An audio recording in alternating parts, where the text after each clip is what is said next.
માલપુઆ બનાવવા માટે આપણે કઈ સામગ્રી જોઈશે તો અડધો કપ છે ઘઉંનો લોટ, અડધો કપ છે સોજી, પૂરો કપ ભરેલું દૂધ છે, અડધો કપ ખાંડ છે, ફ્રાય કરવા માટે તેલ છે, ઘી છે, 4 થી 5 એલચીના દાણા છે.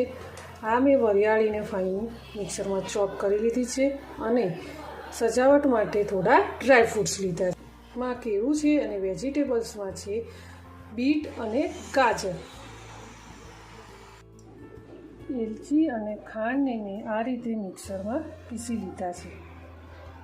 હવે એ જ મિક્સર જારમાં હું ગાજર અને બીટને નાના નાના કટકા કરીને તેની પણ પેસ્ટ બનાવી લઈશું. કેળાને પણ પીસી લઈશું. થોડું આપણે દૂધ એડ કરીને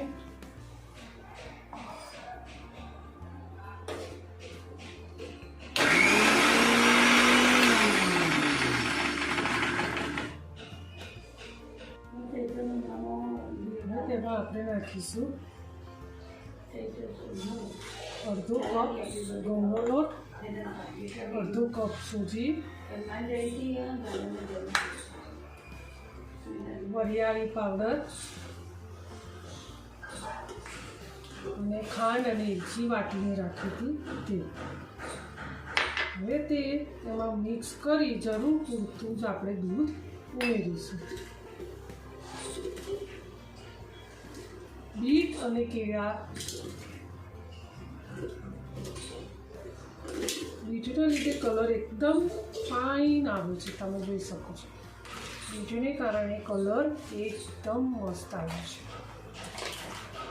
કેળાના લીધે થોડો કલર કાળો થાય તો આપણે બીટનો ઉપયોગ કર્યો છે કે જેથી કલર એકદમ ફાઇન આવે. હવે તમને જરૂર જણાય તો થોડું દૂધ નાખું. જો આટલું દૂધ આપણું બચ્યું છે. હવે આને આપણે અડધા કલાક માટે રેસ્ટ આપીશું. હવે અડધા કલાક પછી આપણું આ બેટર રેડી થઈ ગયું છે. આપણે તેલને ગરમ કરવા મૂકીશું અને આપણા તૈયાર કરેલા બેટરમાંથી આપણે માલપુઆ ઉતારી લઈશું. ગરમ તેલમાં આ રીતે નાખીશું અને સ્પ્રેડ કરીશું અને ધીમા તાપે માલપુઆને તળી લઈશું. આ રીતે ઉપર થોડું તેલ નાખી ઉપરથી તળી લઈશું. ત્યારબાદ તેને પલટાવી લઈશું અને બીજી તરફ પણ આપણે એને તળી લઈશું. બંને બાજુથી તળાઈ જાય પછી આપણે એને કાઢી લઈશું. વારા ફરતી આ રીતે બધા જ માલપુઆને આપણે આ રીતે તળી લઈશું. તૈયાર કરવામાં આવેલા માલપુઆ ઉપર હવે આપણે લગાવીશું ઘી અને ઘી લગાવીને સર્વિંગ પ્લેટમાં સર્વ કરીશું. હવે આપણે સર્વિંગ પ્લેટમાં સર્વ કરીશું માલપુઆ.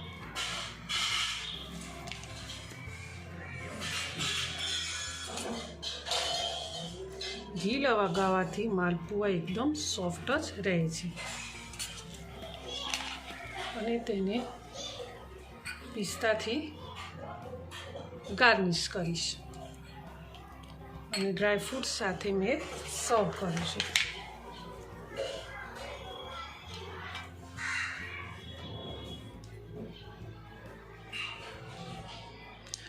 તૈયાર છે આપણા ચાસણી વગરના માલપુઆ. તૈયાર કરવામાં આવેલા માલપુઆને મેં પિસ્તાથી ગાર્નિશ કર્યું છે અને ડ્રાયફ્રૂટ સાથે સર્વ કરવામાં આવ્યું છે. Thank you.